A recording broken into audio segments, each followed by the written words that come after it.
detecté el error un martes, a 43 años del aterrizaje planetario. Parado en la bahía de Suministros 3, con una tableta en una mano y un recuento de personal que se negaba a cuadrar. Los paquetes de raciones estaban apilados en filas a lo largo del mamparo, cada caja estampada con una fecha de producción y un periodo de caducidad. Hice el conteo 2 veces porque el primer pase mostraba que 824 almas recibían comidas esta semana. La nave transporta a 800. Ha transportado aproximadamente 800 desde que dejamos la órbita. 6 enterrados en la primera década, 4 nacidos en la segunda. Se mantuvo cerca de esa cifra mediante nacimientos planificados. Las matemáticas son simples. Las matemáticas son supervivencia. Soy Malcolm King. Mi título es intendente, pero el trabajo es más amplio de lo que el nombre sugiere. Llevo un registro de lo que entra y sale de la nave. ¿Quién come qué? ¿Y quién necesita más? ¿Qué secciones se están quedando sin agua y qué tripulaciones están acumulando repuestos? Juraron que los devolvieron. Cada mañana me despierto y me hago la misma pregunta. ¿Tenemos suficiente para llegar al final? Cada noche actualizo los registros y espero que la respuesta siga siendo sí. Hoy, la respuesta tiene un desfase del 3%. El 3% suena pequeño hasta que lo multiplicas a lo largo de 43 años. El 3% significa que llegamos a la inanición antes de ver tierra firme. El 3% significa que alguien cometió un error o los contadores están rotos, o que 824 personas están comiendo cuando solo deberían existir 800. Cerré la tableta y me dirigí al corredor principal. La nave se llama Harbor Light y se mueve por el espacio de la manera en que una catedral avanza a través de los siglos, lenta, inevitablemente, llevando todo lo que importa dentro de sus muros. El casco tiene 11 cubiertas de altura y 600 metros de largo, construido en módulos que se conectan como vértebras. Cada módulo cumple una función: hidroponía, medicina, habitaciones de la tripulación, ingeniería, almacenamiento, la cubierta de gestación, donde los futuros niños crecen en columnas de vidrio. Conozco cada bahía por el número estampado sobre la escotilla y por la forma en que las placas del piso vibran cuando la maquinaria funciona debajo. Pasé junto a una mujer que reemplazaba una válvula en la pared. Su juego de herramientas estaba esparcido por el suelo. Asintió sin mirar hacia arriba. Se llama Carla Palmer y bebe una taza de café cada mañana. Negro, sin azúcar, registrado en los archivos de la cocina durante 9 años. Le correspondí al asentimiento y seguí caminando. El corredor descendía en pendiente hacia la sección hidropónica donde trabaja mi hermana. Nora King cuida los cultivos de uva y las camas de fresas, logrando que las cosas verdes crezcan bajo lámparas blancas en hileras de bandejas, que se extienden desde el piso hasta el techo. Es 2 años menor que yo, y mejor con los sistemas vivos de lo que yo jamás seré. Le envié un mensaje mientras caminaba. El rendimiento se mantiene. Su respuesta llegó en segundos. Estable. El enrejado 6 necesita una soldadura. Tomé nota. Todo en esta nave necesita algo. El salto de flujo ocurrió durante mi último ciclo de sueño. Me desperté con el casco estremeciéndose. Sentí el cambio de presión de aire en mi mandíbula y oí la sirena de todo despejado antes de poder incorporarme. Los pliegues son desagradables pero necesarios. La nave atraviesa un pliegue en el espacio normal, avanza unos años luz y se desliza de vuelta al otro lado. La tripulación del puente lo maneja con el mismo aburrimiento que le ponen a las revisiones de reciclaje de residuos. Para la hora del desayuno, nadie lo mencionaba. Habíamos saltado 72 veces desde el lanzamiento. Este no se sintió diferente. Llegué al común de la tripulación a las 8 horas, al inicio de la formación matutina. La habitación es amplia y de techo bajo, con bancos sujetos al piso. 200 personas llenan el espacio, de pie en grupos sueltos por departamento. El ruido es un murmullo constante de cambios de turno y solicitudes de mantenimiento. Distinguí a la doctora Laia Ames cerca de la sección médica, escribiendo algo en el puño de su manga con un estilete. Atrapó mi mirada y levantó la barbilla en saludo. Se lo devolví. El capitán Martin Cade estaba parado al frente de la habitación, junto al tablero de asignaciones diarias. Es un hombre delgado de unos 50 años, con el cabello gris cortado al rape, y una voz que se impone sin esfuerzo. Construyó su carrera en cargueros antes de enrolarse para el viaje largo, y dirige el Harbour Light de la misma manera que dirigía esas naves. Horarios firmes, cadenas de mando claras, sin espacio para el caos. Sistemas ambientales, dijo Cade, mirando su tableta. Tenemos un transferido que se une a la rotación hoy. Un hombre avanzó desde la multitud. Tendría quizás 30 años, afeitado, con un uniforme planchado y parches de sistemas ambientales en los hombros. Extendió una mano hacia el técnico más cercano y sonrió como si lo hubiera hecho cientos de veces. Teniente Jonah Morgan, dijo el hombre. Espero trabajar con todos ustedes. Lo observé estrechar manos. Vi a los técnicos asentir y dar palmadas en su hombro. Nadie vaciló. Nadie preguntó de dónde se había transferido o por qué Ambiental necesitaba otro cuerpo cuando han estado con personal completo desde el año 6. La interacción fue fluida, practicada y completamente incorrecta. Saqué mi tableta y busqué en la base de datos de personal. Morgan, Jonah, teniente, nacido en tránsito a bordo del Green Valley, una nave hermana que se lanzó 2 años antes que nosotros, transferido al Harbour Light en el año 8 por acuerdo mutuo entre capitanes. El registro de servicio incluía una foto. Morgan, más joven quizás por 5 años, apoyado contra un tambor de carga azul brillante con las mangas remangadas hasta los codos. Las evaluaciones de desempeño estaban selladas, lo cual es estándar para las transferencias. Los cargos por comidas se remontaban al día del lanzamiento, registrados bajo su nombre en los archivos de la cocina que yo mismo audité el mes pasado. No lo recordaba. Miré hacia arriba. Morgan se reía de algo que un técnico junior había dicho. Su mano descansaba con naturalidad en un cinturón de herramientas que parecía gastado en todos los lugares correctos. Encajaba. Ese era el problema. Encajaba tan bien que mi cerebro quería proporcionar un recuerdo de él, revisando inventario, purgando refrigerante o pasando a mi lado en un corredor con un gesto de asentimiento. Pero el recuerdo no llegaba. Cerré la tableta y me abrí paso hacia el frente de la sala. Cade terminó la formación y despidió a la multitud. Esperé hasta que el flujo disminuyó. Luego me coloqué en su línea de visión. Capitán, una palabra. Cade me miró. Luego hizo un gesto hacia el pasaje lateral que conducía a su oficina. Caminamos en silencio hasta que la escotilla se cerró detrás de nosotros. La oficina era pequeña, apenas lo suficientemente ancha para un escritorio y 2 sillas. Una sola pantalla en la pared mostraba el curso de la nave, una línea que se extendía desde la Tierra hasta una estrella llamada Nueva Perth. Quedaban 43 años en el reloj. Cade se sentó y juntó las manos sobre el escritorio. ¿Qué sucede, King? El teniente Morgan, dije. ¿Cuándo llegó a bordo? La expresión de Cade no cambió. Año 8. ¿Tienes el archivo? Tengo un archivo, dije. No tengo un recuerdo. Cade se recostó en su silla. ¿Conoces a mucha gente? Han pasado más de una década. Conozco a todos, dije. Audito los registros de comidas, las asignaciones de literas, los intercambios de turno. Firmé su tarjeta de raciones. Debería recordar haber firmado su tarjeta de raciones. Cade me observó. Luego tocó su tableta. El archivo de Morgan apareció en la pantalla de la pared. La foto, el registro de servicio, la orden de transferencia con las firmas de ambos capitanes. Todo era correcto. Todo era real. ¿Qué estás diciendo, Malcolm? Estoy diciendo que los números no cuadran.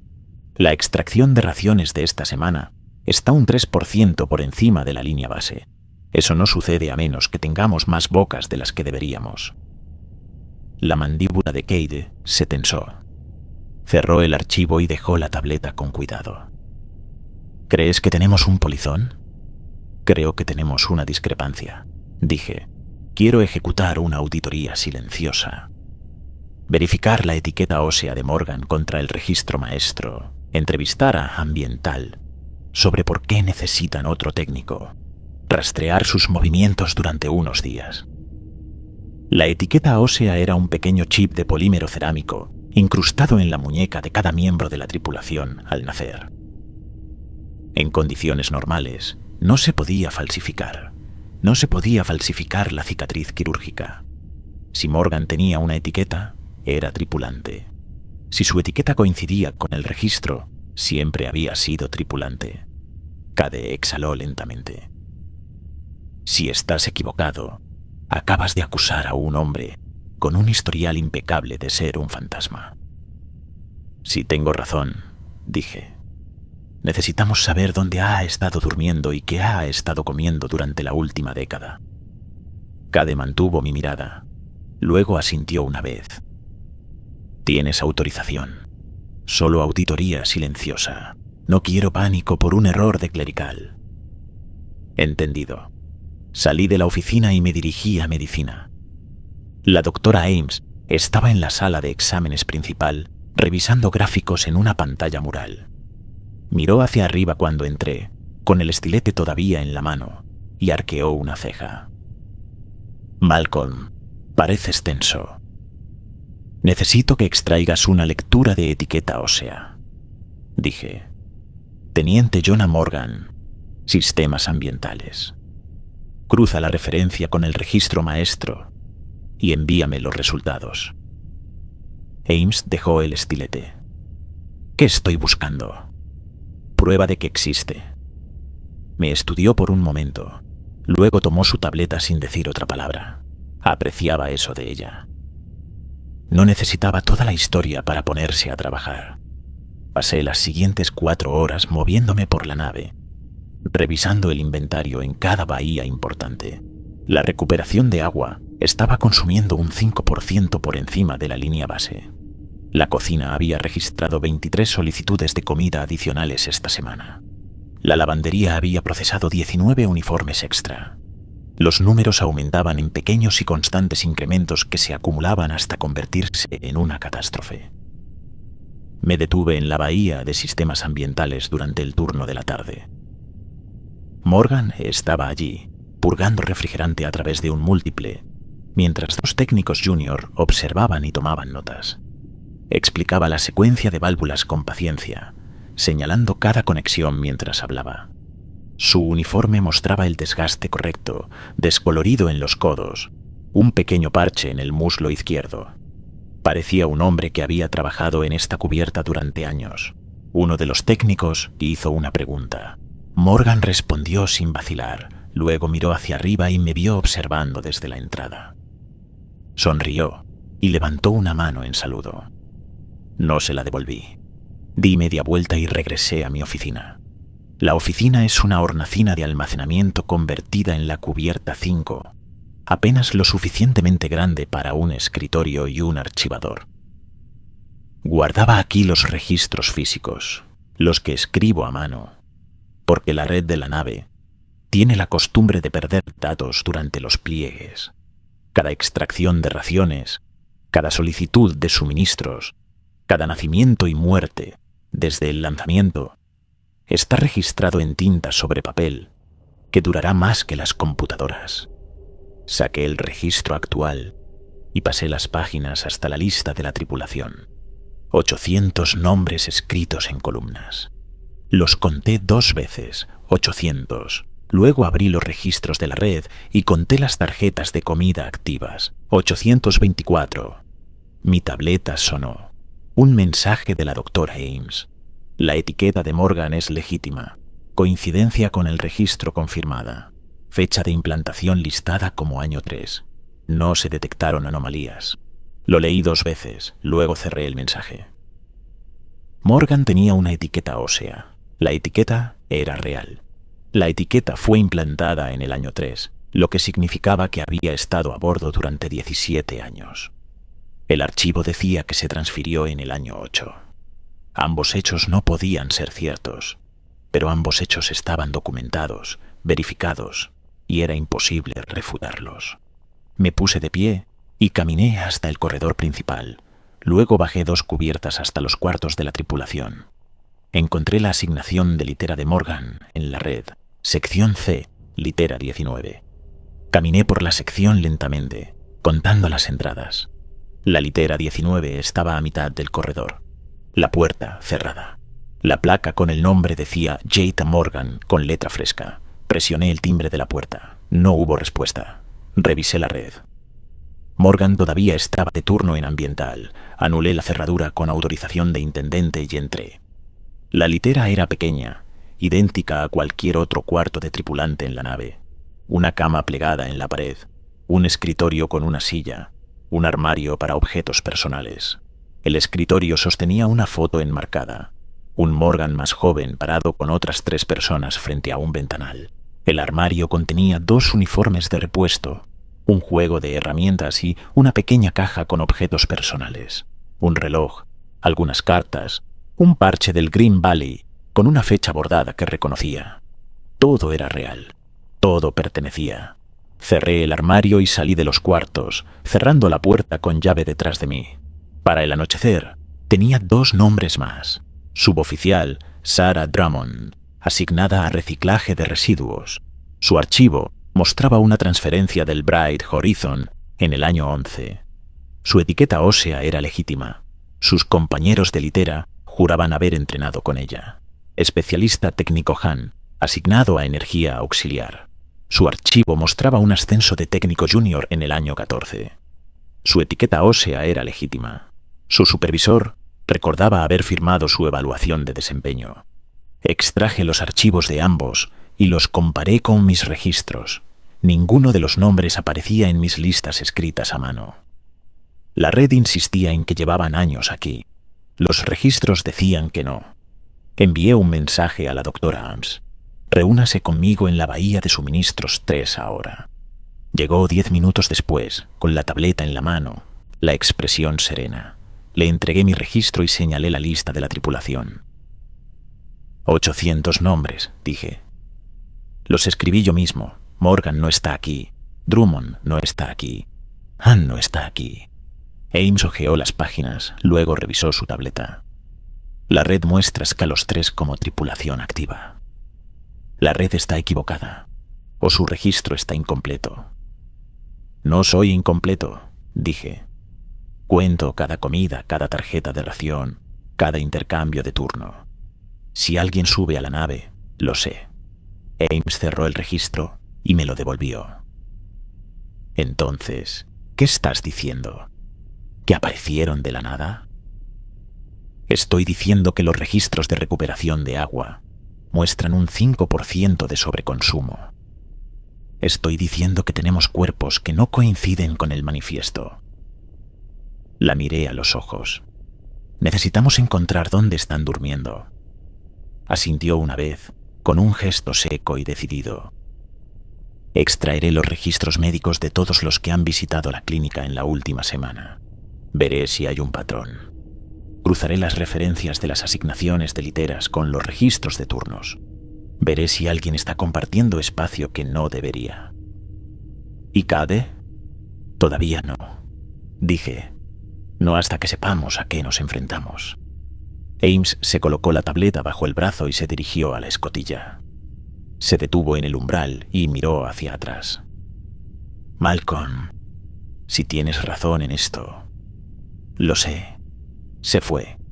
Cerré el registro y lo encerré en el archivador. Luego me senté en el escritorio y miré la pared fijamente. La nave está a 43 años del aterrizaje. Tenemos 800 personas, 67 columnas de gestación y suficiente comida para llegar al final si nada sale mal. Las matemáticas son simples. Las matemáticas son supervivencia.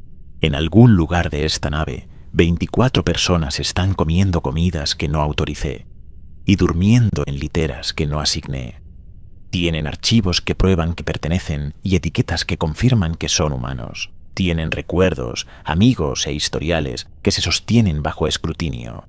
Y no tengo idea de dónde salieron.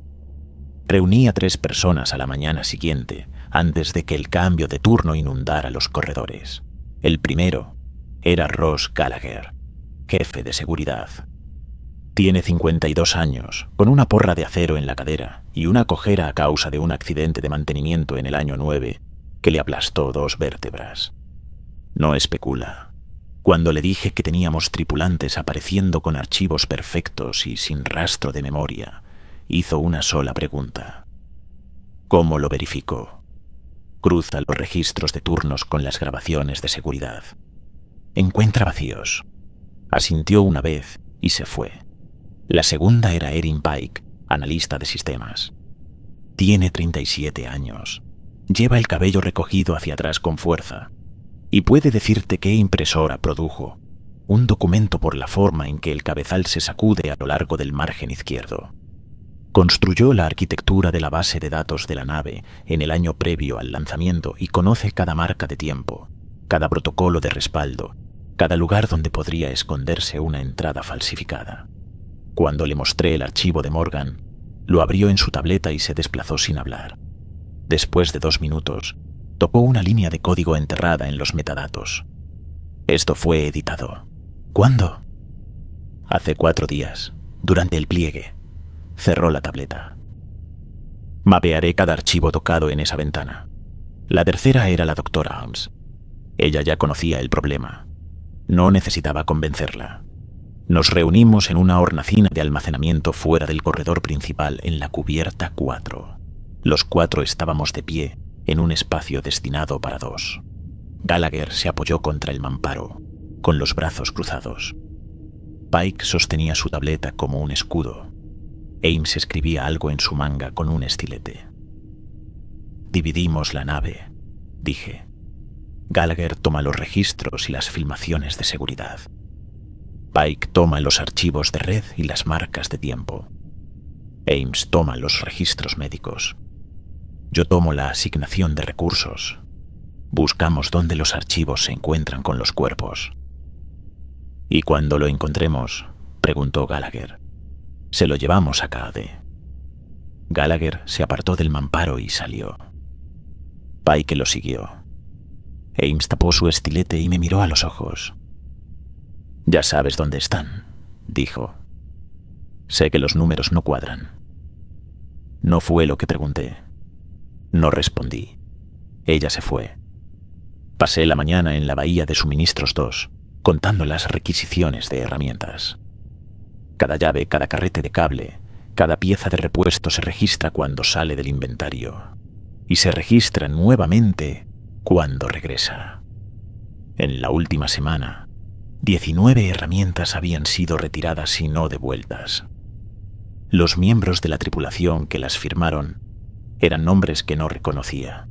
Las firmas coincidían con las de sus archivos de personal. Extraje los archivos y busqué patrones.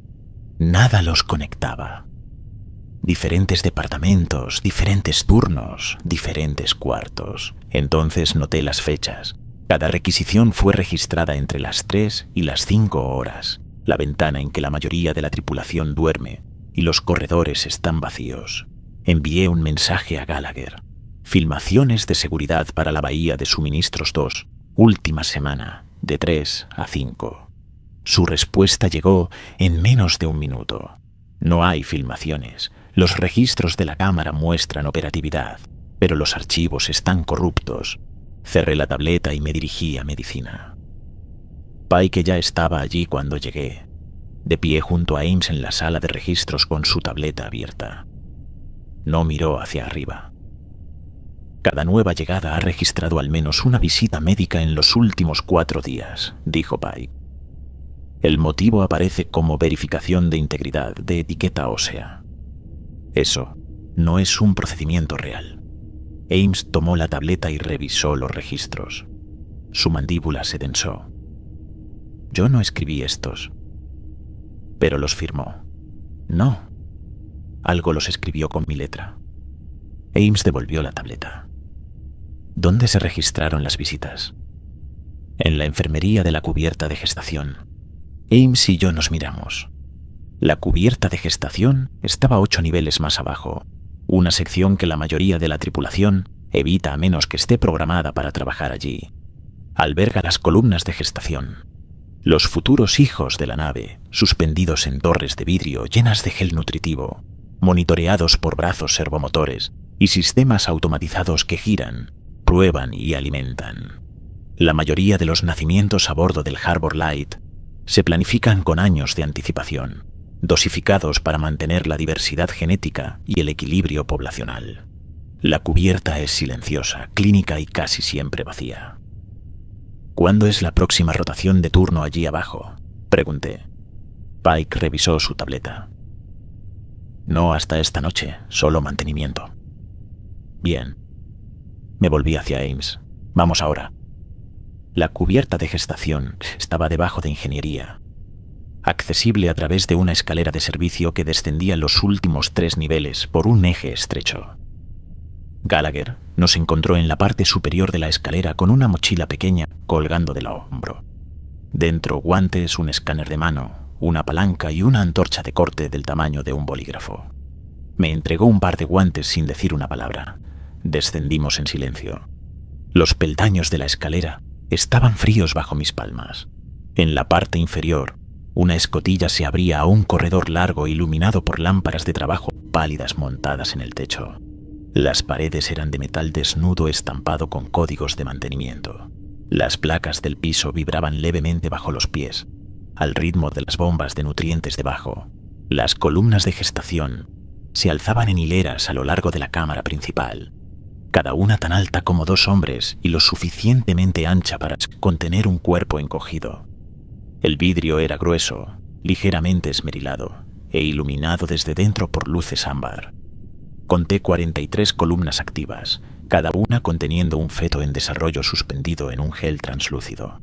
Los brazos servomotores se movían sobre rieles en lo alto, deteniéndose en cada columna para revisar lecturas y ajustar la temperatura. La habitación estaba en silencio, excepto por el leve zumbido de las bombas y el ocasional clic de un servo que se bloqueaba en su posición. Ames caminó hasta la columna más cercana y apoyó su mano en el vidrio. Dentro, un feto no más grande que su puño flotaba en el centro, conectado a la línea de nutrientes por un cordón delgado. Revisó el monitor montado en la base de la columna, luego se movió a la siguiente. Pike se quedó cerca de la entrada, con la tableta en la mano, observando las líneas de alimentación que recorrían las paredes. Los registros de procedimientos dicen que los pacientes fueron traídos aquí para escaneos, pero no hay equipo de escaneo en esta sala. La enfermería está por allá, dijo Ames, señalando una puerta al fondo de la cámara. Cruzamos la sala. Gallagher llegó a la puerta primero y probó el picaporte. Cerrada, sacó una tarjeta clave de su bolsillo, anulación de seguridad, y la pasó. La puerta se abrió con un clic. La enfermería era pequeña, lo justo para una mesa de examen y un armario de suministros. La mesa estaba limpia, el armario cerrado con llave. Todo parecía exactamente como debería, lo que no significaba nada. Pike revisó los registros de la red en su tableta. 4 procedimientos registrados aquí en los últimos 3 días. Morgan, Drummond, Hahn y un técnico llamado Gibson. ¿Qué se les hizo? Verificación de integridad de etiqueta ósea. Pike miró hacia arriba. Duración: 11 minutos cada uno. Ames abrió el armario de suministros. Dentro, equipo médico estándar, instrumentos esterilizados en bolsas selladas, viales de anestésico local. Nada inusual. Cerró el armario y se volvió hacia la mesa de examen, pasando su mano enguantada sobre la superficie. En el borde, cerca de donde descansaría la muñeca de un paciente, encontró una pequeña mancha marrón, del tamaño de una huella digital. La raspó con una hoja de bisturí y recolectó la muestra en un vial. Sangre reciente. Gallagher se movió a la esquina de la habitación, donde la pared se encontraba con el piso. Se agachó presionando su palma plana contra la placa del piso. Esta sección está más caliente de lo que debería. Me arrodillé a su lado y toqué el metal. Tenía razón. El calor radiaba a través de mi guante, un calor constante que no tenía fuente. Pike revisó el mapa térmico de la nave en su tableta. No hay nada registrado. La temperatura debería ser ambiente. Gallagher se puso de pie y escaneó la pared con su unidad de mano. La pantalla mostraba una lectura de densidad 3 veces mayor que la de un mamparo estándar. Hay algo detrás de esto. Las líneas de nutrientes pasan debajo de este piso, dijo Ames. Podría ser una fuga. Las fugas no retienen calor. Gallagher dejó el escáner y sacó la palanca de su mochila. La abrimos. Lo ayudé a encontrar la junta donde la placa del piso se encontraba con la pared. La palanca encajó en la grieta con un fino chirrido de metal contra metal. Gallagher apoyó su peso en la barra y la placa se levantó con un gemido. La apartamos y miramos hacia abajo. Debajo del piso, donde las líneas de nutrientes deberían correr en hileras paralelas y limpias, algo más había crecido. Era pálido, casi blanco, con una textura superficial como de cerámica cocida demasiadas veces, lisa en algunos lugares, áspera y agrietada en otros. La forma se ramificaba como un sistema de raíces, cuerdas gruesas que se dividían en hilos más delgados, que se envolvían alrededor de las tuberías y se enterraban en las juntas entre las secciones del mamparo. Donde tocaba el metal mostraba una fina capa de óxido. Donde tocaba las líneas de nutrientes, se había fusionado con el plástico, creando uniones que parecían deliberadas. Alcancé con mi mano enguantada y toqué la superficie.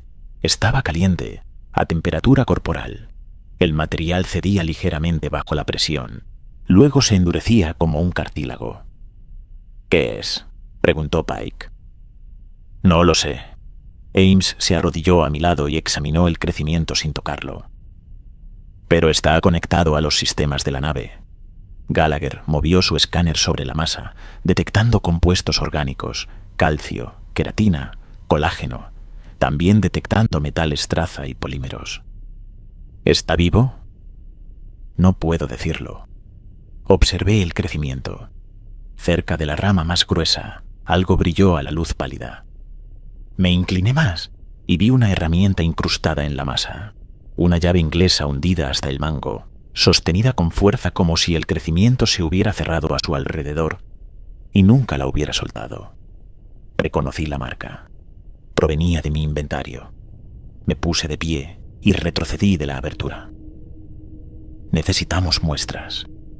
Necesitamos saber de qué está hecha esto y de dónde vino. Ames sacó un kit de muestras de su bolsillo y usó un bisturí para raspar una capa delgada de la superficie. El material resistió. Luego se desprendió en pequeñas astillas que recolectó en un vial.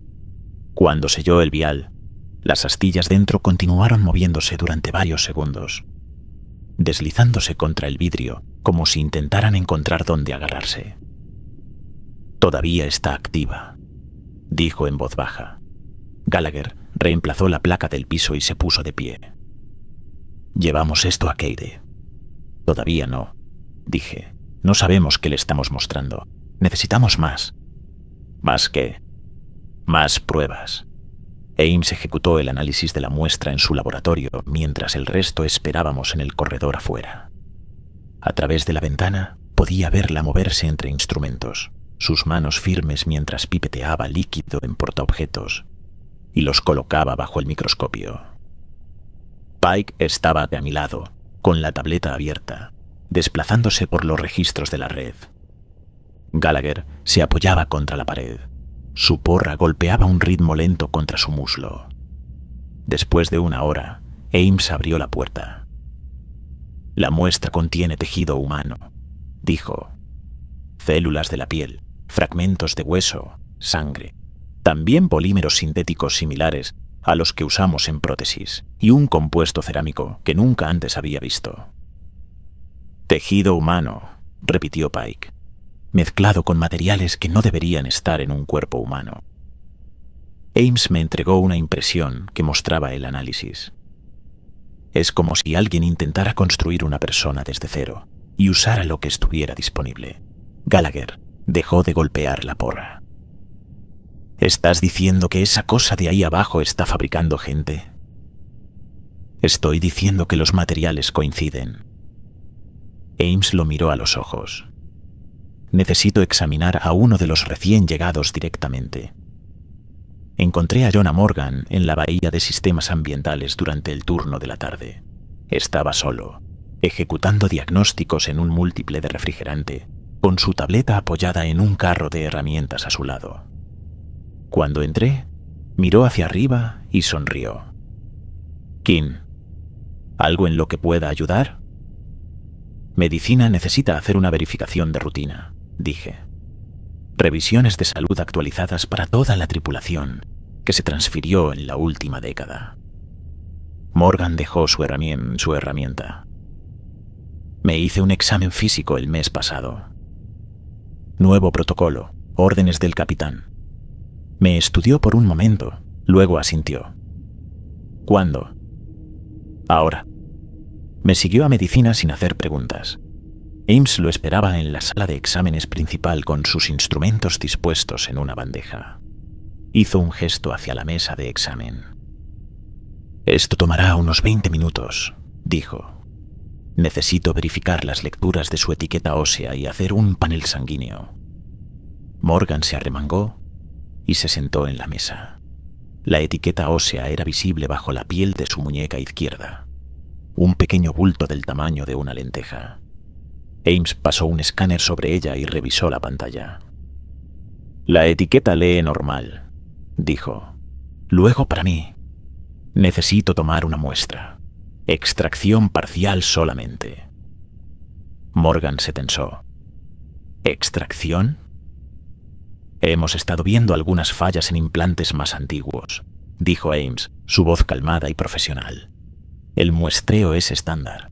Extracción parcial, sin reemplazo hoy. Anestésico local, 15 minutos, molestia mínima».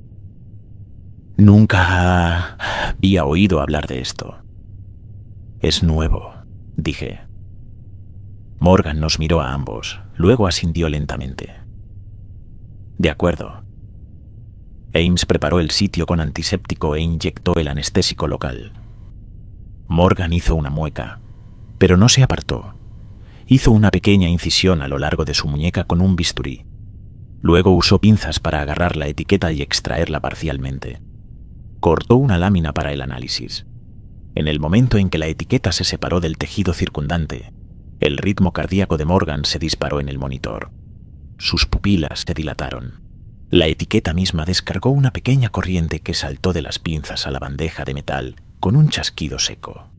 Ames dejó caer la lámina en un contenedor blindado, y ésta inmediatamente comenzó a enfriarse, la temperatura superficial bajando de tibia a fría en segundos. Morgan jadeó y se inclinó hacia adelante, agarrando el borde de la mesa. «Lo siento». Se detuvo. Sus ojos rastreaban algo en la pared que no estaba allí. «Morgan». Me acerqué. «¿Qué ves?» «No recuerdo». Parpadeó con fuerza, luego miró su muñeca donde la incisión ya estaba siendo sellada con pegamento quirúrgico. «¿Qué acaba de pasar?» «Su etiqueta estaba fallando», dijo Ames. «Ya está bien ahora». Le entregó un apósito sellado e instrucciones de cuidado posterior, e hizo un gesto hacia la puerta. Morgan lo tomó, todavía tambaleante, y se fue sin hacer más preguntas. Según el nuevo protocolo, las etiquetas de reemplazo se retienen para implantación supervisada después de la verificación. Ames agregó la etiqueta extraída a una colección que guardaba en un cajón bloqueado.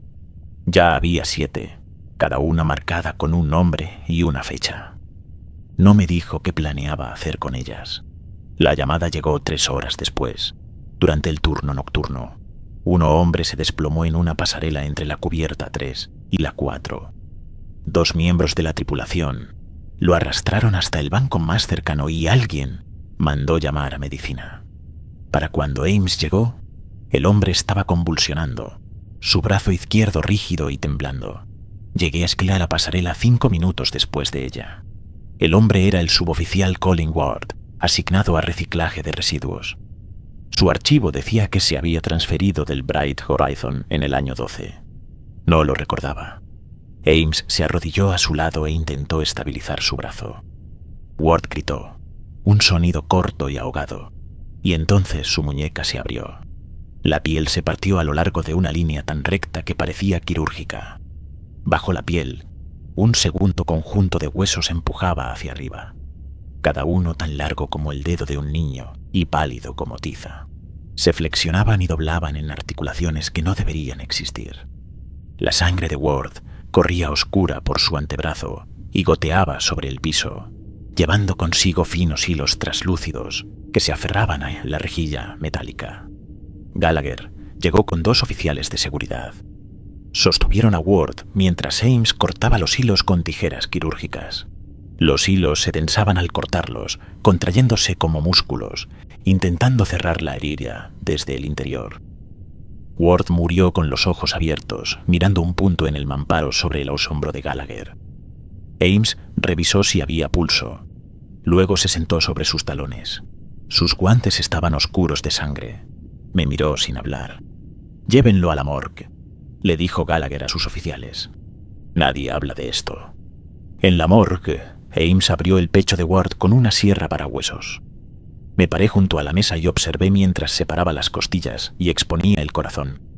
Envuelto alrededor del órgano, apretado como un arnés, había un rollo del mismo hilo traslúcido que habíamos visto debajo de la cubierta de gestación.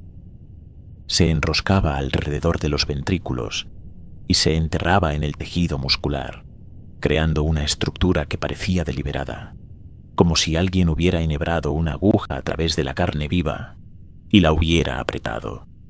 Ames tomó una fotografía con su tableta, luego usó pinzas para levantar una hebra. El hilo era fuerte. Tuvo que cortarlo con tijeras quirúrgicas para extraer una muestra. Cuando colocó la muestra bajo el microscopio, la estructura se volvió clara. Fibras trenzadas, cada una más delgada que un cabello, agrupadas en un cordón. «Creció a través de él», dijo en voz baja.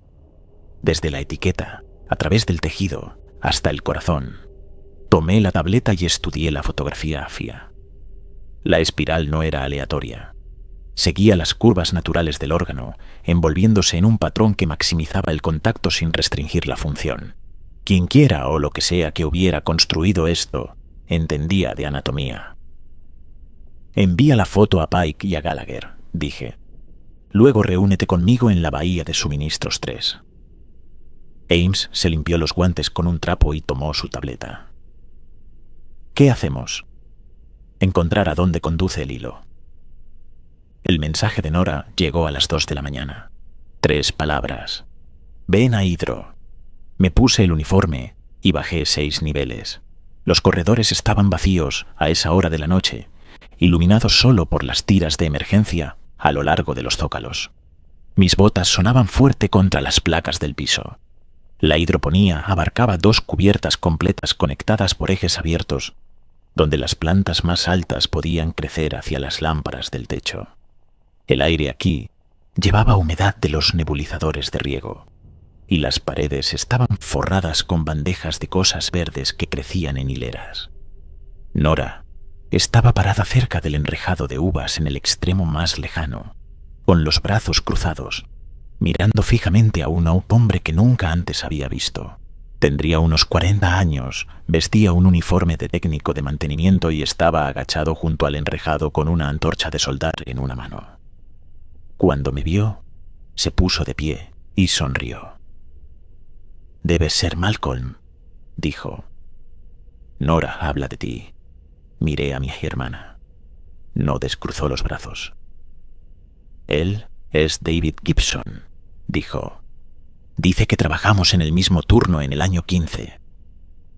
«Así fue», dijo Gibson. «Me mostraste cómo empalmar las líneas de riego cuando se agrietó la alimentación principal. Salvaste 3 semanas de cosecha». La mandíbula de Nora se tensó. «Yo nunca he trabajado en riego», Eso es ingeniería. La sonrisa de Gibson se desvaneció ligeramente. Miró la antorcha de soldar, luego otra vez a ella. Tenías un moretón en el antebrazo, justo aquí. Se tocó su propio brazo justo debajo del codo. Te resbalaste en el piso mojado cerca de las camas de fresas y te apoyaste en la esquina de una bandeja. Dejó una marca por 2 semanas. Lo vi. El rostro de Nora se quedó inmóvil. ¿Cómo sabes eso?, preguntó en voz baja. Porque yo estaba allí, dijo Gibson. Te ayudé a Telly levantarte. Nadie me ayudó a ir a levantarme. Nora me miró. Estaba sola. Era el turno temprano. Te lo conté esa noche. Di un paso adelante, poniéndome entre Gibson y mi hermana. ¿A qué sección está asignado? Sistemas de refrigerante ambiental. Hizo un gesto hacia el enrejado. Pero ayudo donde puedo. Nora mencionó la soldadura, así que pensé en echar un vistazo. Revisé mi tableta. David Gibson, técnico de mantenimiento, asignado a sistemas ambientales en el año 14. Su archivo mostraba un ascenso desde técnico junior, evaluaciones de desempeño detalladas y positivas. Una fotografía de él, parado frente a una carcasa de reactor, con una llave inglesa en una mano. Todo correcto. Todo real. ¿Quién lo autorizó a trabajar en esta sección? Gibson parpadeó. No necesito autorización para ayudar. Sí, dije, la necesita. Dejó la antorcha de soldar con cuidado en un banco de trabajo, luego levantó ambas manos ligeramente, con las palmas hacia afuera. No quise sobrepasar. Nora, dije sin apartar la vista de Gibson. Ve a tus cuartos. Ahora, ella se fue. Oí sus pasos en la escalera, rápidos y enojados. Gibson la vio irse, luego me miró a los ojos. ¿Hice algo mal? Aléjese de mí, mi hermana. ¿Somos amigos? No, no lo son. Di media vuelta y seguía a Nora escaleras arriba, dejando a Gibson parado junto al enrejado con las manos todavía levantadas. Pike me encontró 2 horas después en la bahía de suministros 3. Estaba contando paquetes de raciones por 5ª vez esta semana, tratando de hacer que los números cuadraran cuando no lo hacían. Puso su tableta en el mostrador y abrió un esquema de la cubierta de gestación. Rastreé el residuo de fibra del cuerpo de Ward, dijo. Coincide con el crecimiento debajo de la enfermería, pero el patrón de concentración sugiere un punto de origen más adelante en el corredor. ¿A qué distancia? 60 metros pasada la cámara principal. Hay un túnel de servicio que corre paralelo a las líneas de nutrientes. Golpeó el esquema. Esta sección muestra códigos de serie de mantenimiento que nunca he visto antes. Los números no coinciden con nuestro formato estándar. Muéstrame. Gallagher nos encontró en la entrada del túnel de servicio con 2 oficiales de seguridad y una caja de herramientas. El túnel era estrecho, apenas lo suficiente para caminar en fila india, con tuberías expuestas a lo largo del techo y las paredes. Las placas del piso aquí eran más antiguas que el resto de la nave, estampadas con códigos de fabricante que precedían nuestro lanzamiento por décadas, materiales sobrantes reutilizados de naves desmanteladas. Nos movimos en silencio. Gallagher al frente con una linterna de mano, yo detrás de él, Pike y los oficiales siguiendo. La luz se reflejaba en la condensación, que formaba gotas a lo largo de las tuberías. A 50 metros, Gallagher se detuvo y levantó una mano. El túnel terminaba en una escotilla que nunca había visto documentada. Era redonda, de quizás 1 metro de diámetro, sellada con pernos fundidos de una aleación gris opaca que no coincidía con ningún material que usáramos en la construcción estándar. El metal no mostraba óxido, desgaste, ni signos de vejez. Alrededor del borde, los códigos de serie de mantenimiento estaban grabados con una fuente que parecía precisa, de máquina. Pike fotografió los códigos y los pasó por su tableta. Estos no existen en la base de datos. El formato es incorrecto. Gallagher dejó la caja de herramientas y sacó una llave de tubo. La abrimos. Trabajó los pernos en secuencia, cada uno girando con una resistencia que sugería que la escotilla no había sido abierta en años o nunca. Cuando el último perno se soltó, agarró la rueda del centro y giró. La escotilla se abrió hacia adentro sobre bisagras que se movían en silencio hacia una cámara. Era pequeña, no más grande que mi oficina, con un techo lo suficientemente bajo como para tener que agacharme. Las paredes eran del mismo material pálido que habíamos encontrado debajo de la cubierta de gestación, lisas como cerámica cocida, pero cálidas al tacto. 6 lámparas de trabajo atornilladas en un anillo sobre nuestras cabezas proporcionaban una luz verdosa que hacía que todo pareciera quirúrgico. En el centro de la cámara había una estructura para la que no tenía palabras. Estaba construida con soportes que se asemejaban a vértebras apiladas y fusionadas en columnas tan altas como un hombre. Entre las columnas, una plataforma o una cama se encontraba a la altura de la cintura, construida con el mismo material pálido que las paredes. Sobre la cama yacían formas humanas en varias etapas de construcción. 3 cuerpos. Uno estaba casi completo, piel estirada sobre músculo y hueso, ojos cerrados, pecho inmóvil.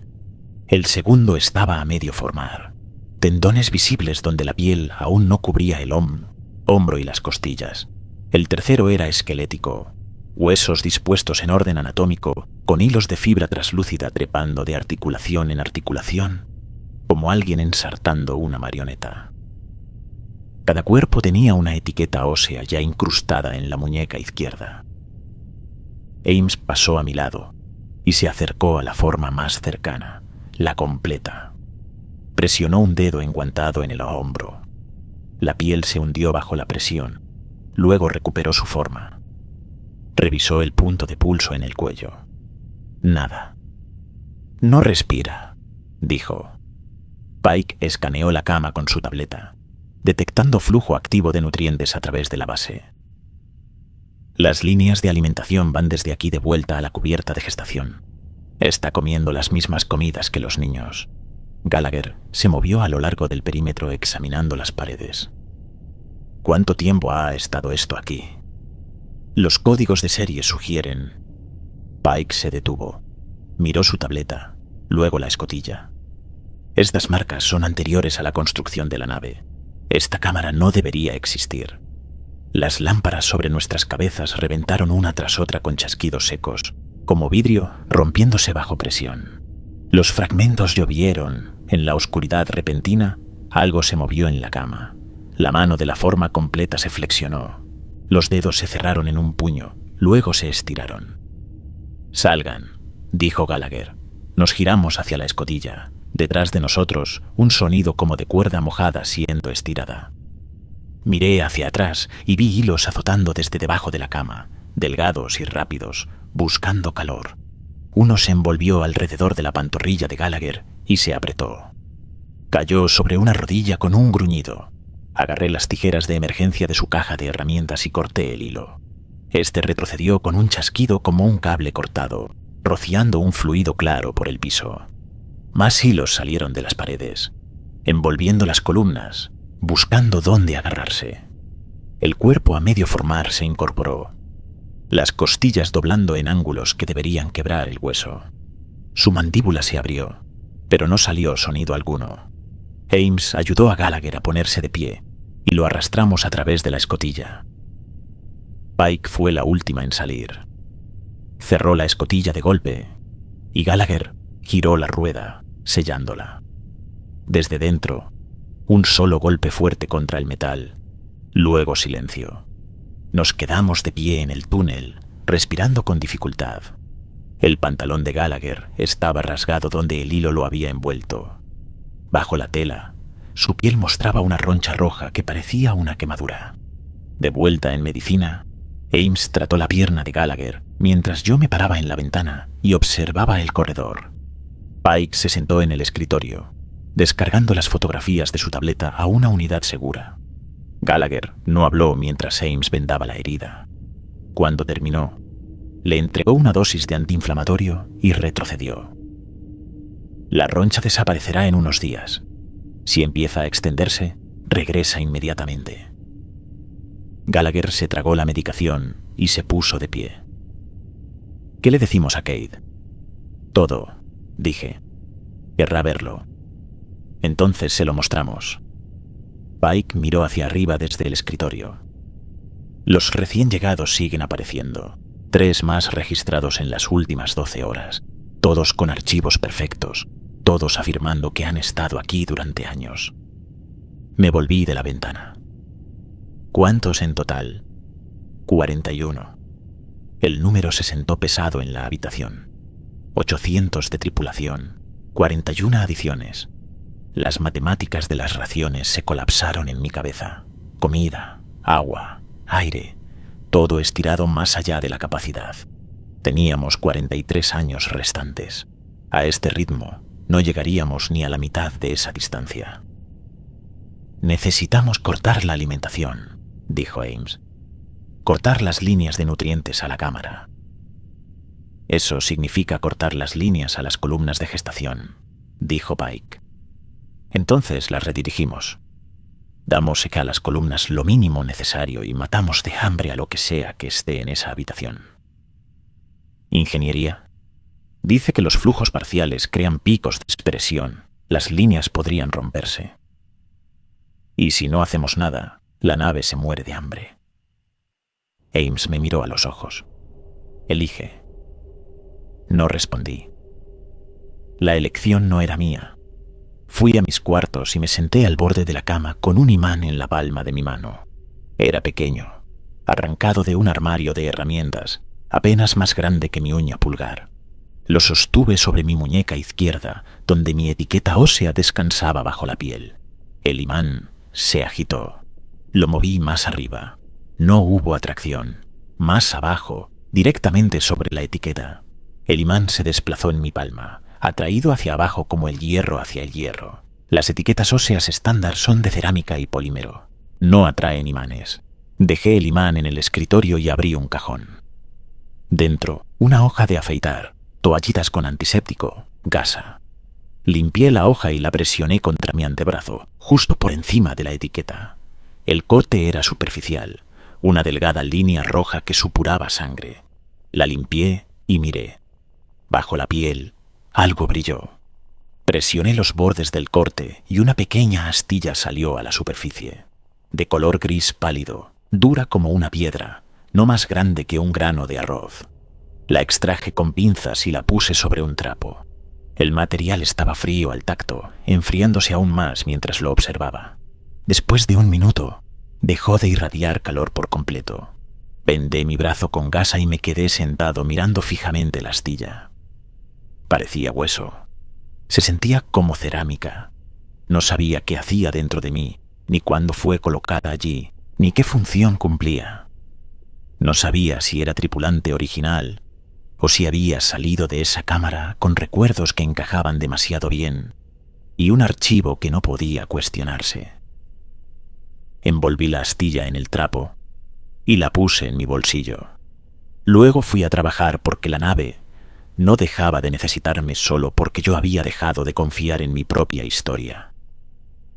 El común de la tripulación estaba más ruidoso de lo habitual durante la comida de la tarde.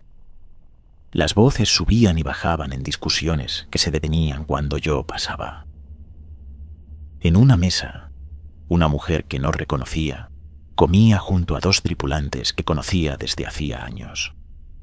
En otra, un hombre con un uniforme nuevo y sin desgaste en sus botas se reía de un chiste mientras otros 3 se apartaban de él. La nave se estaba dividiendo. Lo veía en la forma en que la gente se sentaba. La tripulación original formando grupos en un lado de la habitación. Los recién llegados esparcidos entre ellos como semillas plantadas en suelo hostil. Lo veía en la forma en que los oficiales de Gallagher observaban a la multinación y la multitud con las manos cerca de sus porras. Lo veía en la cola de las raciones, que se había alargado lo suficiente como para extenderse hasta el corredor. Nora estaba sentada sola en una mesa de la esquina, mirando fijamente su comida. Me senté frente a ella. Él sabía del moretón, dijo en voz baja. Nadie sabía del moretón excepto tú. Él no es tu amigo. Entonces, ¿qué es? No respondí. Ella picoteaba su comida sin comer. La cosecha está un 3% más baja esta semana, dijo. Los nebulizadores están funcionando más tiempo del debido. Alguien está consumiendo agua extra. Revisaré los registros. Malcolm miró hacia arriba y vi miedo en sus ojos por primera vez en años. ¿Qué le está pasando a la nave? Quería decirle que todo estaría bien. Quería decir que tenía un plan, que los números se equilibrarían, que llegaríamos al aterrizaje planetario con todos sanos y salvos, pero nunca le había mentido a mi hermana y no iba a empezar ahora. Todavía no lo sé, dije, pero estoy trabajando en ello. Asintió y volvió a mirar fijamente su comida. Dejé el común y me dirigí al puente. El capitán Cade escuchó sin interrumpir mientras exponía todo. El archivo de Morgan, el crecimiento debajo de la cubierta de gestación, la muerte de Worf, la cámara de fabricación. Ames y Gallagher estaban detrás de mí. Pike proyectó las fotografías en la pantalla de la pared. El material pálido fusionado con las costillas de la nave, los hilos envueltos alrededor del corazón de Worf, los cuerpos sobre la cama. Cuando terminé, Kate se recostó en su silla y miró las imágenes durante un largo rato. ¿Me estás diciendo que la nave está construyendo gente? Algo lo está, y está usando nuestros recursos para hacerlo. ¿Cuántos en total? 41 confirmados, posiblemente más. Cade cerró los ojos y se frotó las sienes. Opciones. Cortar la alimentación de nutrientes a la cámara, dijo Ames. Matarla de hambre. Eso mata las columnas de gestación. No si redirigimos el flujo parcial. Damos a las columnas el mínimo necesario y cortamos todo lo demás. Ingeniería dice que el flujo parcial es inestable. Ingeniería está equivocada, dijo Gallagher. ¿O no quieren correr el riesgo? Cade abrió los ojos. ¿Qué riesgo? Algunas de las columnas no sobrevivirán al flujo reducido, dijo Ames en voz baja. Las más jóvenes, las que todavía están en desarrollo temprano. La habitación quedó en silencio. En la pantalla de la pared, la fotografía de la cámara de fabricación llenaba la pantalla. Cuerpos en progreso, hilos trepando por los huesos, etiquetas ya incrustadas. Cade se puso de pie y caminó hasta la ventana que daba al corredor principal de la nave. Muy abajo, la tripulación se movía en sus rutinas, inconsciente de que el capitán sopesaba las vidas de sus hijos contra la supervivencia de todos a bordo. ¿Cuándo? Entre 20 y 30% de mortalidad entre las más jóvenes, dijo Ames. Posiblemente más. Y si no hacemos nada, la nave se queda sin comida en 18 años. Dije, todos morimos. Cade se volvió de la ventana. Su rostro estaba cansado, más viejo de lo que nunca lo había visto. Redacta el protocolo, dijo. Quiero cada paso documentado. Quiero supervisión de ingeniería. Quiero a medicina disponible para cada columna. Me miró. Y quiero que firmes la orden, Malcolm. Esta es autorización del intendente. La asignación de recursos es tuya. Sentí que el peso se asentaba, no sobre mis hombros, sino en mi pecho, donde se quedaría. Sí, señor. Cade despidió a Ames y a Gallagher. Luego me hizo un gesto para que me quedara. Cuando la puerta se cerró, se sentó en su escritorio y abrió un cajón. Dentro había un pequeño frasco metálico. Sirvió 2 medidas en vasos y me pasó uno. Fuera del registro, dijo. ¿Crees que podemos matarla? Bebí. El líquido ardía. Sí. ¿Crees que importa? Lo miré. Señor, Si esta cosa vino a través del pliegue con nosotros, si se construyó a sí misma en los huesos de la nave y comenzó a fabricar tripulantes. Se detuvo, bebió.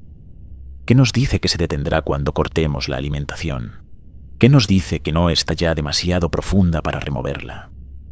Dejé el vaso. Entonces morimos intentándolo. Cade asintió lentamente. Prepara a tu equipo.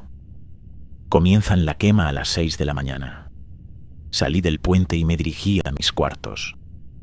Adentro, me senté en el escritorio y saqué la astilla envuelta en el trapo.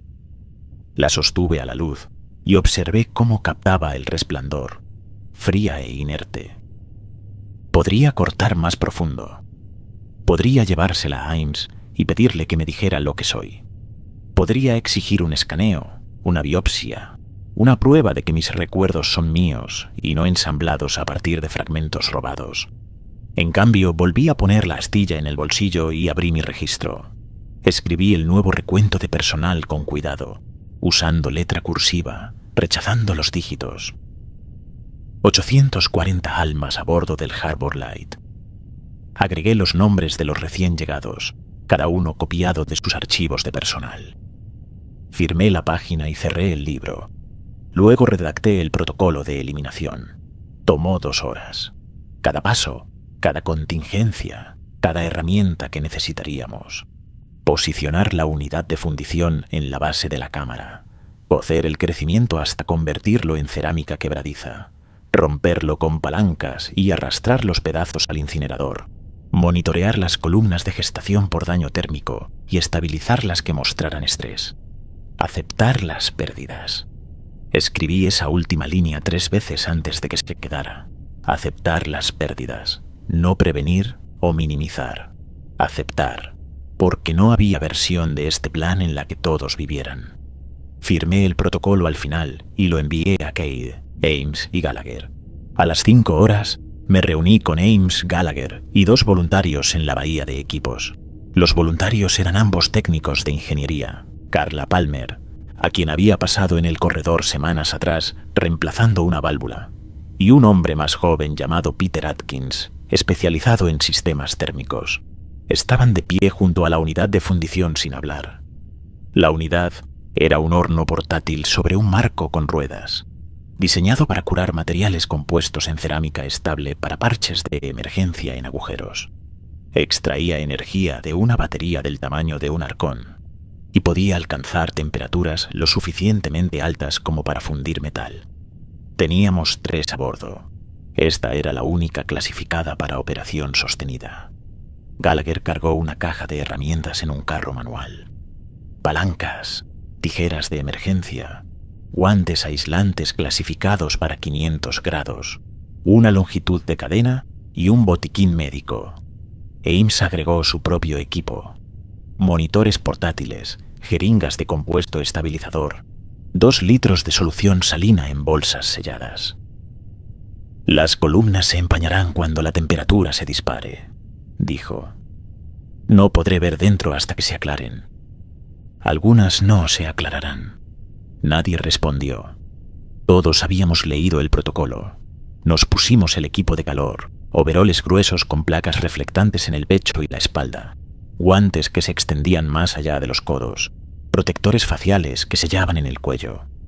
Los trajes estaban diseñados para mantenimiento de reactores y hacían que cada movimiento fuera incómodo, pero nos mantendrían con vida el tiempo suficiente para terminar el trabajo.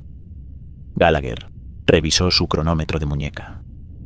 0545. Nos movemos en 15. Me puse los guantes y probé el agarre. El material era rígido, diseñado para resistir el calor en lugar de proporcionar destreza. Tomé una palanca y el peso se sintió incorrecto a través del acolchado.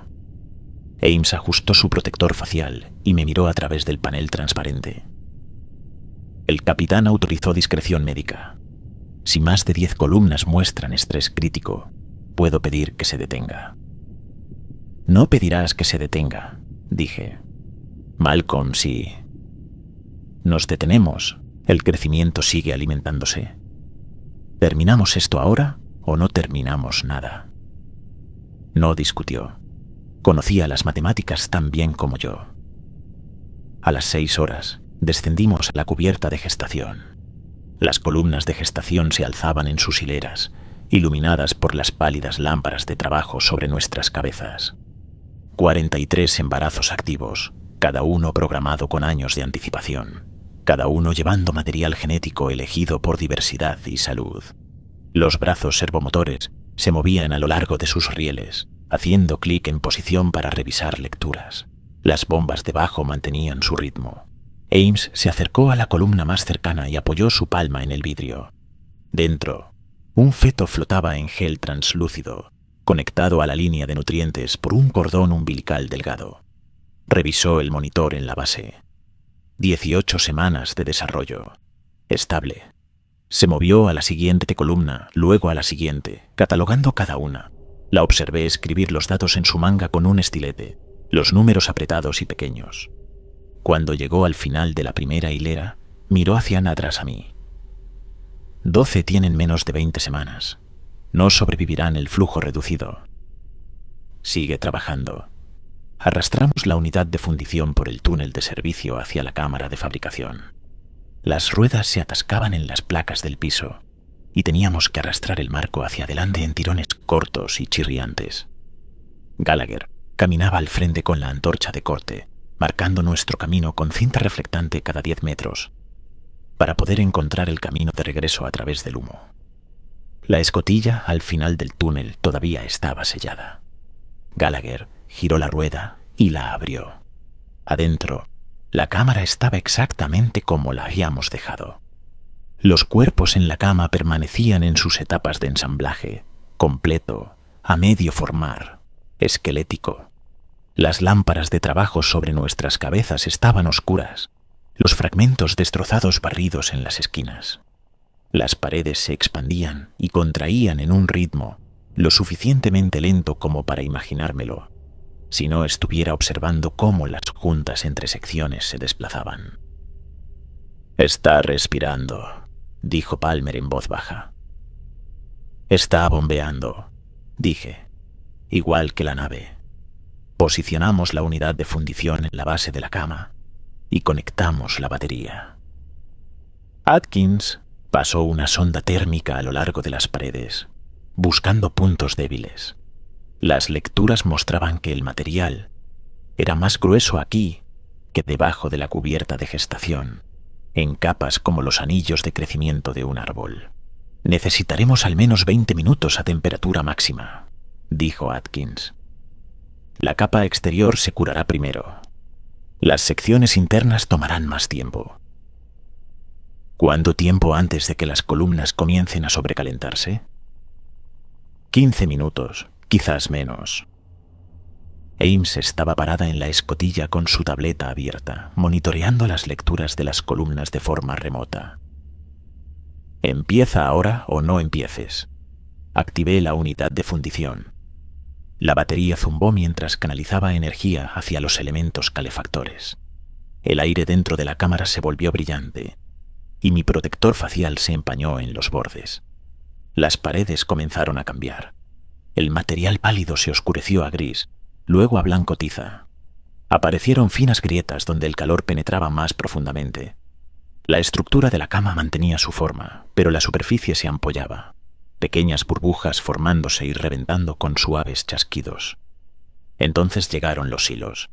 Salieron de debajo de la cama, delgados y rápidos, envolviendo las patas de la unidad de fundición y apretando.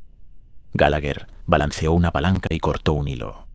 Este retrocedió y roció un fluido claro por el piso. Más hilos salieron de las paredes, buscando calor, envolviendo todo lo que se movía. Uno atrapó mi bota. Sentí la presión a través del traje, no dolorosa todavía, pero aumentando. Lo corté con las tijeras de emergencia y el hilo se contrajo, dejando una mancha oscura en el revestimiento reflectante. Sobre la cama, la forma completa se incorporó. Su pecho no se elevaba, sus ojos no se abrían, pero su mano se extendía hacia adelante, los dedos extendiéndose hacia Gallagher, con articulaciones que se doblaban demasiado. «Sigan cortando», dijo Gallagher. Trabajamos en turnos. Una persona mantenía la posición en la unidad de fundición ajustando la temperatura y el ángulo, mientras los otros cortaban hilos y rompían las secciones quebradizas a medida que se curaban. El calor aumentó, hasta que mi protector facial estaba resbaladizo por la condensación, y mis manos dentro de los guantes estaban húmedas de sudor. La cámara se llenó de humo, no de fuego, sino del material mismo al curarse y liberar gas. Las lámparas de trabajo sobre nuestras cabezas ya no estaban, destrozadas en la primera ola de hilos. Nos guiamos por el resplandor de la unidad de fundición y la luz pálida que filtraba desde el túnel. «Las columnas se están empañando», gritó Ames desde la escotilla. «La temperatura en la cubierta de gestación está subiendo». «¿Cuántas críticas?» «3 hasta ahora». Impulsé la unidad de fundición hacia adelante, atascando las ruedas contra una cresta en el piso hasta que el arco se trabó. El calor bañaba la cámara en oleadas. Palmer y Atkins trabajaban con las palancas, rompiendo secciones de la pared a medida que se volvían quebradizas. Cada pieza se desprendía con un crujido como de ramas secas, rompiéndose bajo los pies. El cuerpo a medio formar sobre la cama se colapsó cuando la estructura debajo se fracturó. Las costillas se hundieron hacia adentro y el cráneo se inclinó en un ángulo que mataría a una persona viva. Los hilos envueltos alrededor de su torso se tensaron, luego se aflojaron. 6 columnas críticas, dijo Ames. Su voz era firme, pero oí la tensión bajo ella. Gallagher envolvió la cadena alrededor de la base de la cama y tiró. La cerámica se quebró y una sección se desprendió, revelando la masa debajo, una maraña de cordones y soportes que parecía una caja torácica vuelta del revés. Di un paso al alcance y la cosa se extendió hacia mí con lo que podría ser una mano, o algo que aprendió la forma de una mano al tocar una. Me agarró el antebrazo. La presión fue inmediata, lo suficientemente aguda como para sentirla a través del traje. Los dedos, si eran dedos, no tenían uñas, pero tenían fuerza de agarre. Grité, y Gallagher bajó la cadena, envolviendo el torso y tirando hacia atrás. Los cordones se desgarraron de la fontanería con chasquidos húmedos. El fluido roció el piso, resbaladizo y oscuro. El torso se sacudió una vez, luego quedó inmóvil. Lo arrastramos al túnel y lo dejamos allí, envuelto en la cadena. 9 columnas, dijo Ames. Regresé a la cámara y puse la unidad de fundición al máximo. La batería gimió bajo la carga. El indicador de temperatura subió más allá de los 700 grados y las paredes comenzaron a combarse. Secciones enteras se despegaban del marco, cayendo en láminas que se hacían añicos al golpear el piso. Atkins y Palmer trabajaron con las palancas, rompiendo la estructura restante en fragmentos lo suficientemente pequeños como para arrastrar. El trabajo era brutal. Golpear, romper, arrastrar, repetir. Mi respiración llegaba en jadeos cortos que empañaban el interior de mi protector facial. 12 columnas, dijo Ames en voz baja. La unidad de fundición titubeó, luego murió. La batería estaba vacía. Atkins la desconectó y nos quedamos de pie en la cámara, rodeados de fragmentos de cerámica y los restos esqueléticos de la cama. Las paredes estaban carbonizadas, agrietadas y vacías. Los hilos estaban quietos.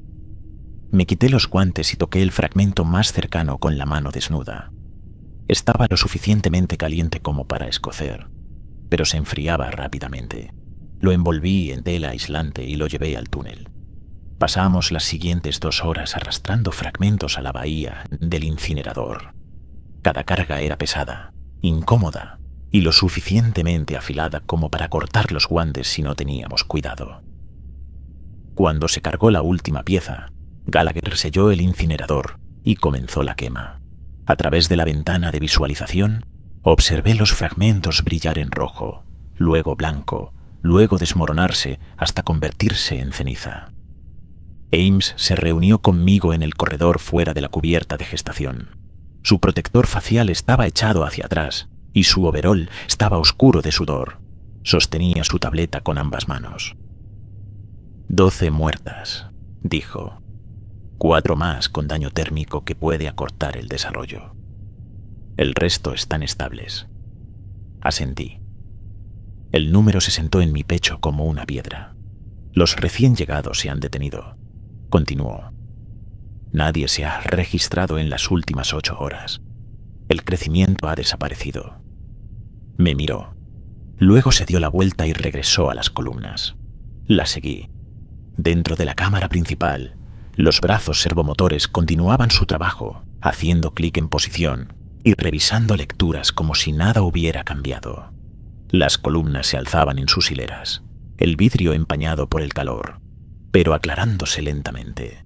Ames se movió de columna en columna, catalogando a los supervivientes. Al final de la segunda hilera, se detuvo. La columna estaba oscura, no había latido en el monitor. Dentro, el feto flotaba inmóvil en un gel que se había vuelto turbio. Ames apoyó su mano en el vidrio y se quedó allí sin hablar. Me moví a la siguiente columna. El monitor mostraba un latido, lento pero constante.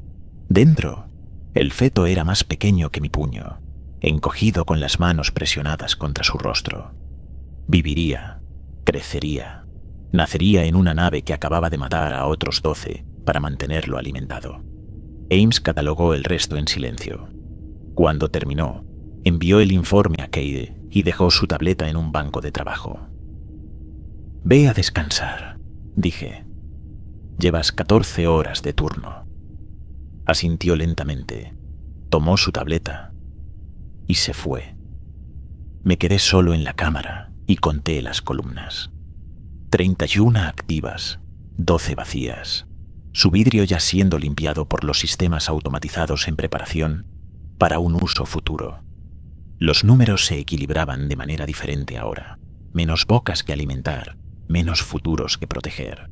Actualicé mi registro mentalmente, escribiendo los nuevos totales en letra cursiva porque los dígitos son para máquinas y necesitaba recordar que estas eran vidas, no solo números en una página. La tripulación notó el cambio en cuestión de días. Las colas de raciones se acortaron. La recuperación de agua se estabilizó. Los recién llegados permanecieron. 41 personas que aparecieron con archivos e historiales perfectos, pero no aparecieron más. Jonah Morgan siguió trabajando en sistemas ambientales. Era competente, paciente con los técnicos junior y cuidadoso con las herramientas. 2 semanas después de la quema, Ames lo llamó a medicina para un examen de seguimiento. Yo estaba allí cuando le removió la etiqueta ósea. El procedimiento tomó más tiempo esta vez, casi 1 hora. Ames trabajó lentamente, cortando a través del tejido cicatricial, que había fusionado la etiqueta al músculo circundante. Cuando la etiqueta finalmente se liberó, el ritmo cardíaco de Morgan se disparó en el monitor, pero no descargó corriente.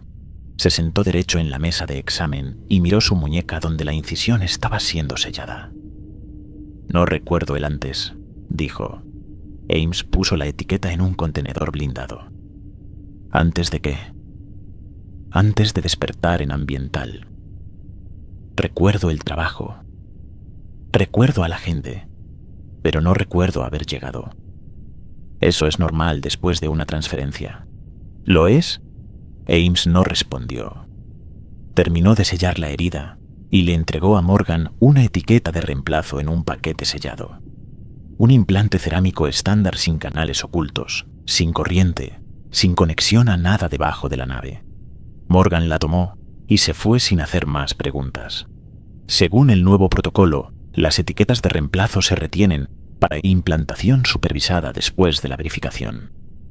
Ames agregó la etiqueta extraída a una colección que guardaba en un cajón bloqueado. Ya había 7, cada una marcada con un nombre y una fecha. No me dijo qué planeaba hacer con ellas.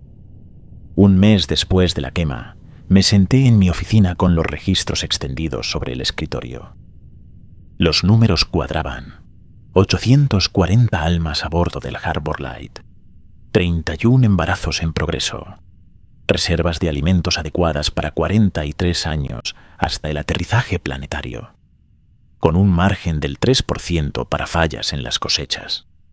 Escribí el nuevo recuento de personal con cuidado, usando letra cursiva, firmando cada página con mis iniciales. Jonah Morgan estaba listado en la lista de personal permanente, su nombre tinta junto a su asignación en sistemas ambientales. También los demás: Drummond, Hahn, Gibson, los 41 recién llegados que salieron de una cámara que ya no existía y entraron en vidas que creían haber vivido siempre. Cerré el registro y lo encerré en el archivador. La astilla que me había cortado del brazo estaba envuelta en un trapo en el cajón de mi escritorio. No se la había mostrado a Ames. No le había pedido a Pike que la analizara. Podría cortar más profundo y averiguar lo que soy. Si soy tripulante original nacido en tránsito con recuerdos que me pertenecen, o si entré en la bahía de Suministros 3. Una mañana con un archivo que encajaba demasiado perfectamente y un pasado que no puedo verificar. No corté más profundo. La nave necesita un intendente. Necesita a alguien que cuente las raciones, rastree el agua, firme por los nacimientos y las muertes, y la lenta marcha hacia el aterrizaje planetario.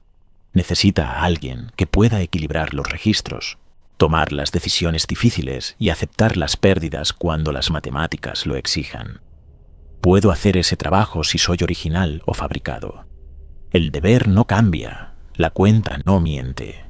Dejé mi oficina y me dirigí al común de la tripulación. La comida de la noche estaba en marcha y la habitación estaba llena. Tripulantes sentados en grupos hablando de intercambios de turno, solicitudes de mantenimiento y los pequeños chismes que llenan las horas entre el trabajo y el sueño. En una mesa, Jonah Morgan estaba sentado con 3 técnicos de ambiental, riendo de algo que alguien había dicho. En otra, Nora comía sola, su tableta abierta en los informes de rendimiento. Me senté frente a ella. El enrejado 6 se mantiene, dijo sin mirar hacia arriba. Cerró la tableta y me miró a los ojos. David Gibson fue transferido a otra sección. No lo he visto en 2 semanas. Todavía está a bordo. Lo sé. Picoteó su comida. Preguntó si podíamos hablar. Le dije que no. No le dije si esa había sido la elección correcta. Algunas preguntas no tienen respuestas que ayuden. El rendimiento es estable, dijo. Lo lograremos. Volvió a su comida y me senté con ella hasta que el común comenzó a vaciarse. Luego regresé a mis cuartos y me senté en el escritorio con la astilla envuelta en la palma. Podría exigir certeza. Podría cortarme y catalogar cada pieza hasta saber si soy real o ensamblado. Pero la certeza es un lujo que la nave no puede permitirse. Estamos a 43 años del aterrizaje planetario con 840 bocas que alimentar y 31 futuros creciendo en vidrio. El trabajo continúa sin importar si confío en mi propia memoria o no. Puse la astilla de nuevo en el cajón y lo cerré. Mañana actualizaré los registros de raciones y revisaré la producción de recuperación de agua. Contaré las herramientas en la bahía de Suministros 3 y verificaré que cada llave y palanca esté accounted for. Caminaré por los corredores y buscaré discrepancias en los números, porque los números son todo lo que tenemos y no mienten. El horror tiene un cuerpo y una tumba. Los recién llegados tienen nombres, deberes y vidas que están aprendiendo a vivir sin los recuerdos que deberían acompañarlos. Los niños en las columnas nacerán en una nave que eligió la supervivencia sobre la inocencia, y nunca sabrán lo que costó mantenerlos respirando. Soy Malcolm King, intendente a bordo del Harbor Light. Llevo un registro de lo que entra y lo que sale, quién come qué y quién necesita más. Escribo la cuenta en letra cursiva y firmo mi nombre al final.